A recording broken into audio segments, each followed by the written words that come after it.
Space is providing a new view of our own planet as well, in 3 dimensions and breathtaking detail. This is all part of building solid terrain models, models that reveal a world that just can't be duplicated by a computer model or a flat map. Take a look. Maps which combine pictures of land with models that show the mountains and valleys have been around for a long time in various crude forms.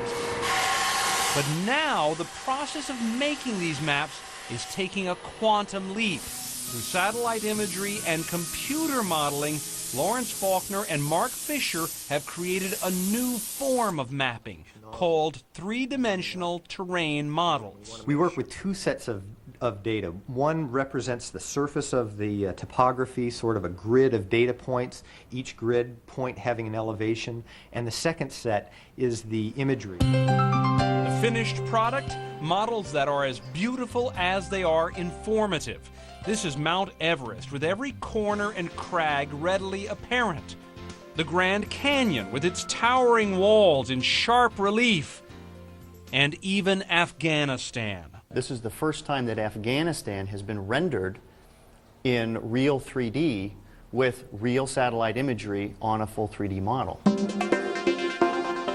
This is sort of the view that you get when you first take off in an airplane and you look out your window and you see these rolling hills or peaks sticking up out of the clouds. To create these models, the team begins with high-density foam, carving out the general shapes of the landmass in question. Then the hard work begins. The model is taken to a print room where elevation data is used to modify an overlay picture so that it will fit the contours of the model exactly. We take a data file that we use to cut the model, and then we use that to actually fly our print heads right over the surface of the model. What makes our product and our process different is that we can actually print in 3 dimensions, where a normal desktop printer that you might use would print flat. A print job this big takes a lot of time. The result, however, is stunning. A model that offers insights into land masses, that lets you see each little turn and rise and flat area and mountain in a way that no flat map can ever afford.